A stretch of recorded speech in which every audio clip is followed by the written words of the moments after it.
The following are the words of Louis Civello, President of the Suffolk County Police Benevolent Association. Police officers risk their lives to protect our communities and keep our streets safe. These officers are the thin blue line that stands between your family and the criminals that would do them harm. We are your neighbors, protecting your neighborhood. Hold the line. Support law enforcement. Stand with the Suffolk County PBA. The following radio show is live, except for the announcement you're hearing right now. Welcome back to Your Island Live with your host, Tom Schiliro, on 103.9 LI News Radio. And once again, welcome back as we move right along. As we do every other week, we have the great Louis Civello on the program, President of the Suffolk County PBA. Really, the amount of work that our PBA does and that our local organizations do for law enforcement is actually incredible, which is why it's a great place to live, folks. You just heard me talk about Denver, Colorado, and I'm going to mention it to Lou also, see what he's thinking. But, it's so great to live in Suffolk County with the public safety that we have here, our sheriff's department, our police department, our local officials that work for one common goal, and that's to keep the people safe. And it's get to the point that I don't even want to cross the bridges to get off Long Island because you keep hearing about these crazy things, but let's welcome Lou to the show. Lou Civello, how are you, my friend? Hey, Tom, I'm doing great. Always great to stop and chat with you. How have you been?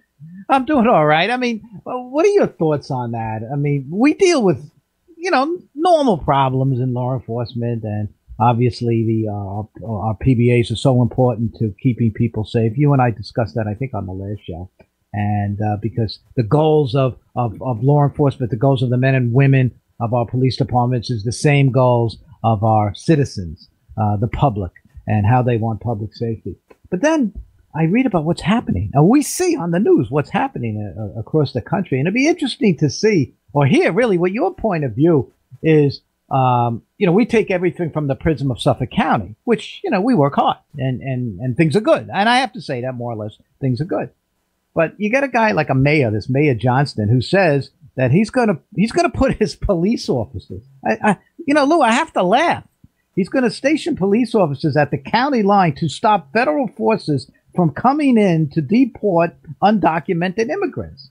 That's what he's going to do, because obviously the people of the United States of America have spoken on November 5th. You guys were out there. You were working for your candidates. Again, that was a topic of discussion that we have. But, this is just a purely benign conversation we're having right now. But how does that work? How could that even possibly happen, Lou? Yeah, I mean, that's just insane. Talk about a guy that should not have a job, that mayor. I mean, you absolutely cannot challenge federal authorities. It's our job as law enforcement to coordinate and cooperate with one another, because our goal is the same. The goal at the federal level and at the state and local level is to keep our citizens safe. So the idea that you would try to use local police officers in order to block federal law enforcement from doing their job is absolutely insane. I think that's something, Tom, where you would probably see the judicial system set in. I think there would be immediate legal challenges to that, and I think ultimately the legal doctrine that federal law trumps state and local law would win the day in that case. And there would be a cease and desist to that mayor if it comes to that. Some of this may be hyperbole. This it may be working the politics of it, and when it comes down to actual brass tacks, in many of these cases where you see these people who are very hyperbolic, they back down when it comes to putting the rubber to the actual road. So hopefully that's the case here. It is the right thing to do. I think we've talked about this time and again. I don't think there's an American out there that wants to deny other people the American dream. I think we all just think we have to do this in a sane way. We have to do it in a way where we allow people who want to come here and work hard and obey our laws to come here legally.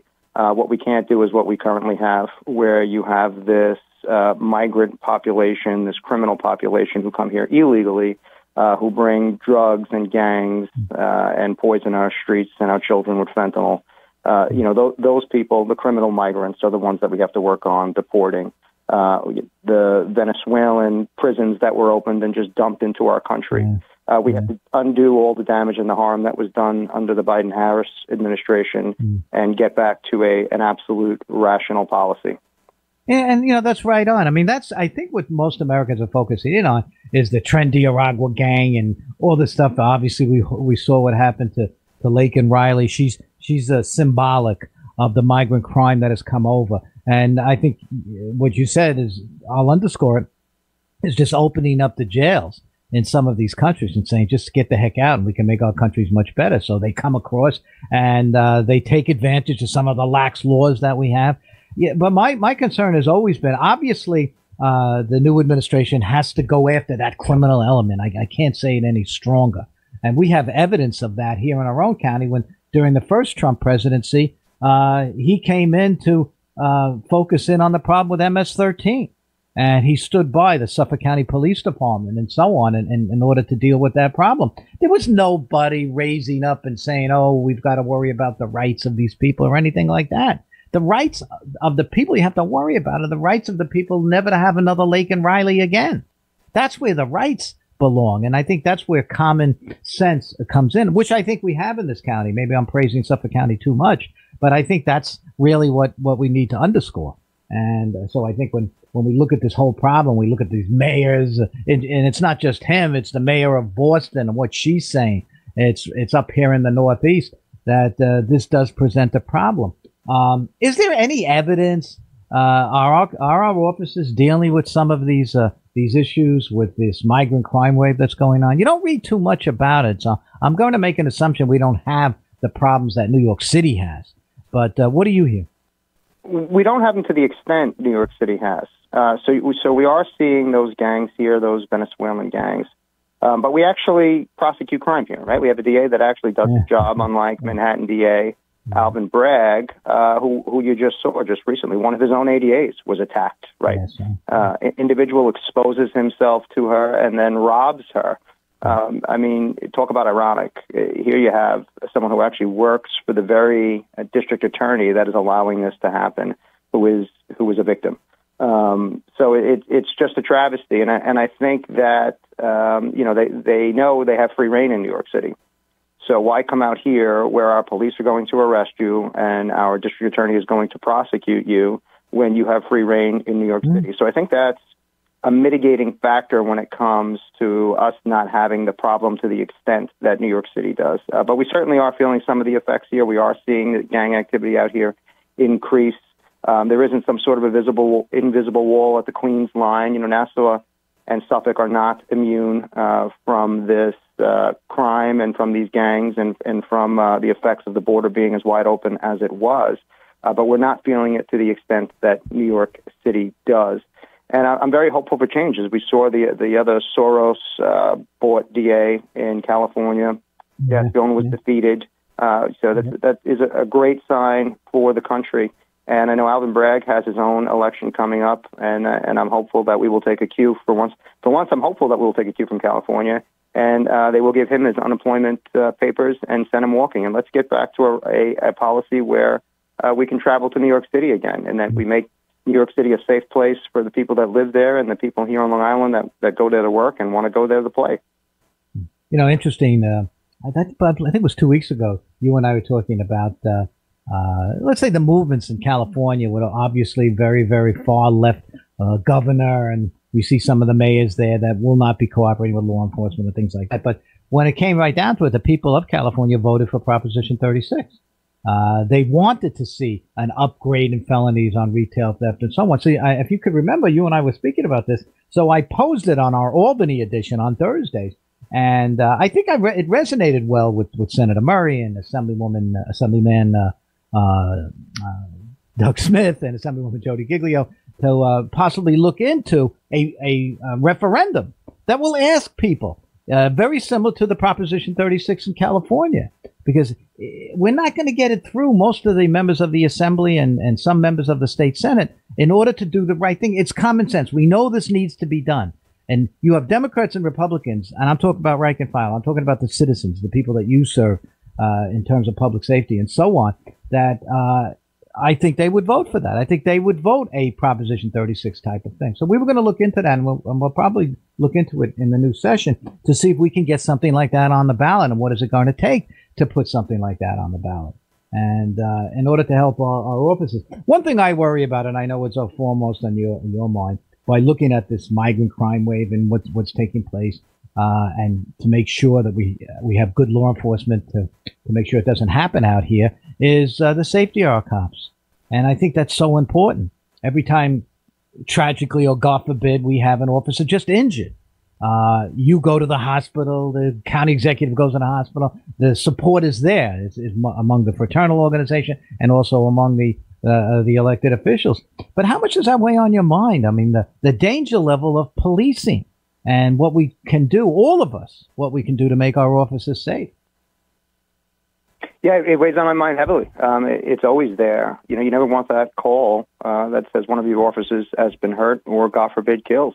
Mm-hmm. And that danger looms over every single Suffolk County police officer. It looms over their families. No one knows that better than their spouses and their children, who every day when they go to work, there's always somewhere, you know that they might not come home.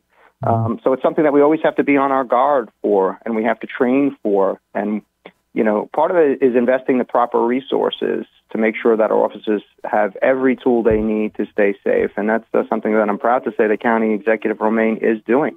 We have another class going in December.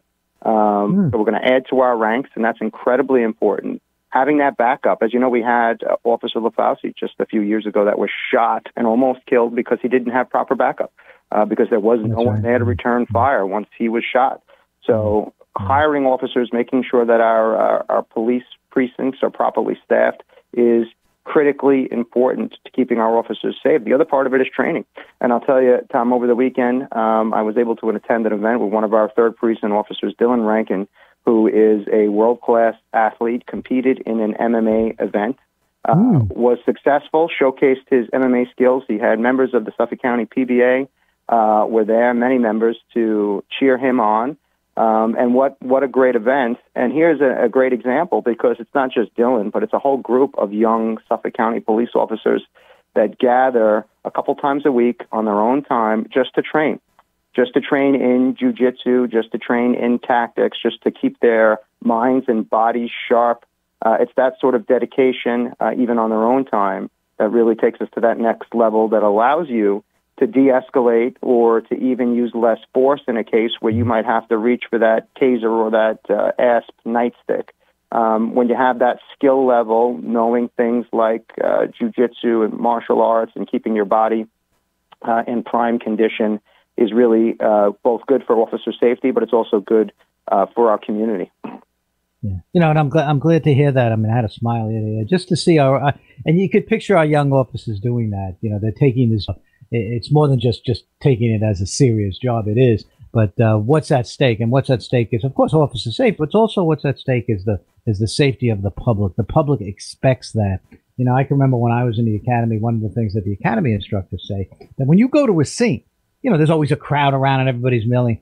But as soon as you get there, all the eyes are on you, the officer, and how important it is how you perform under those circumstances. So there's a lot there that has to take into consideration. And we all need to be proud about that. You mentioned the training, and you mentioned equipment, and you mentioned all of that.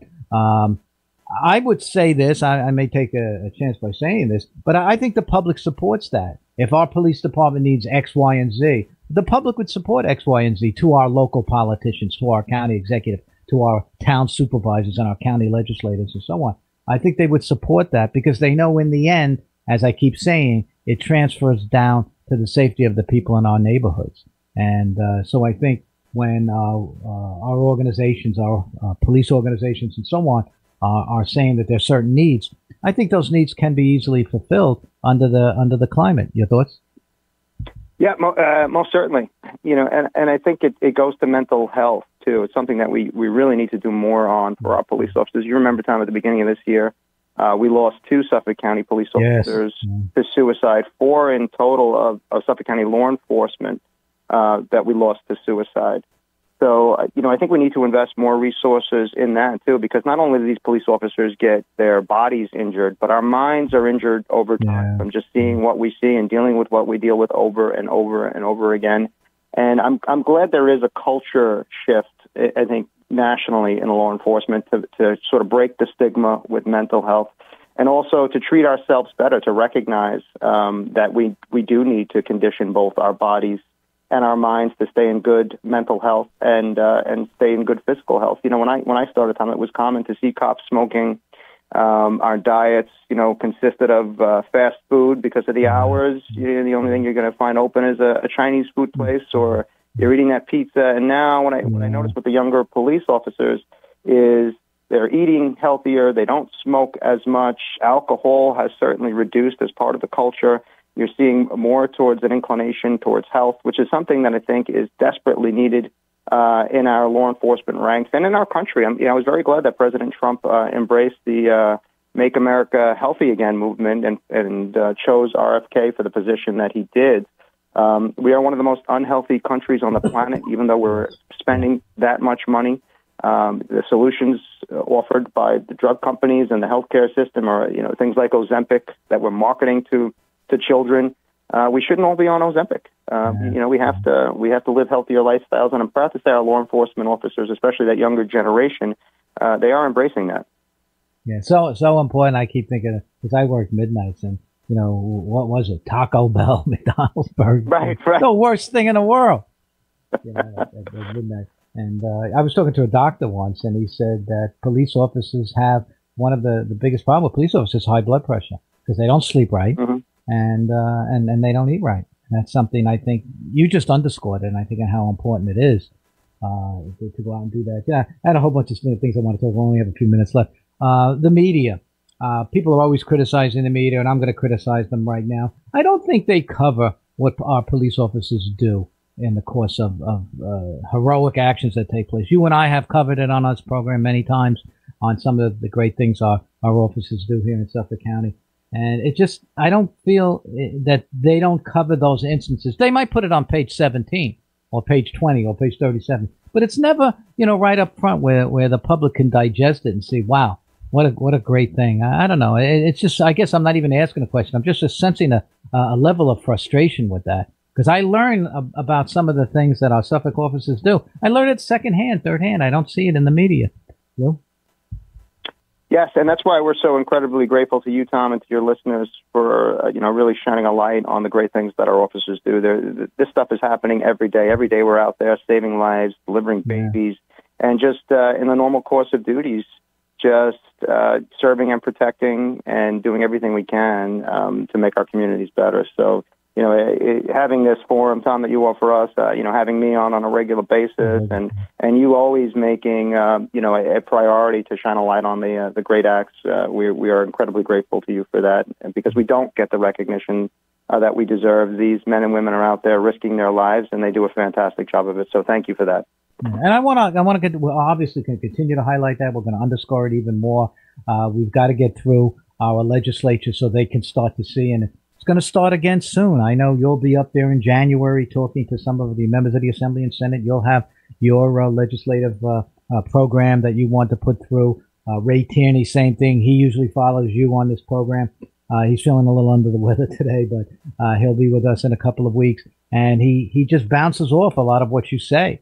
And that there's a lot of frustration of my listeners. They call in all the time, and they don't get it, Lou. They don't get it. Why are we not doing the right thing in this state? Why are things not happening? We started talking about bail reform, I think, when it first started in 2019. Nobody could really understand it. We're now entering the legislative session 2025. It's like 6 years later, and we still have things to do. So I guess my level of frustration has got to be the same with yours. But you don't give up. The Suffolk PBA doesn't give up. They're going to be back up there again and go to our elected officials that are at least somewhat sensible and try to get things done. Look. Yes, yeah. One thing we are is relentless, Tom. We are not giving up. We're not going to move out of state. My members are here to stay. We're here to protect the community, and we're going to keep hammering away. I've already had some meetings, with some electeds, because now's the time to lay the groundwork for this year's legislative priorities. Yeah. So I've got meetings throughout December to talk about bail reform, to talk about 50A, to talk about our tier reform, where we want to get our young officers the same benefits that generations that came before them got, because they're certainly being cheated out of a fair retirement. So all of that is on the slate for 2025, and we're going to work hard to get it done. Amen to that. We got to make it attractive for our young men and women to join the department. And I'm going to keep pushing this proposition I want on the ballot. Let the folks vote for it. Let the people who know what they really want. Once again, Lou Civello, president of the Suffolk County PBA. Absolute pleasure having Lou on every other week. Lou, you have a great time. Have a wonderful Thanksgiving for you and your membership, and we'll talk to you again in a couple of weeks. Thanks, Tom. Happy Thanksgiving to you and your listeners. Appreciate it. Okay, we're going to take a short break. When we get back, the supervisor of the town of Brookhaven, Dan Panico, coming on. Always great to have Dan on. We'll be right back.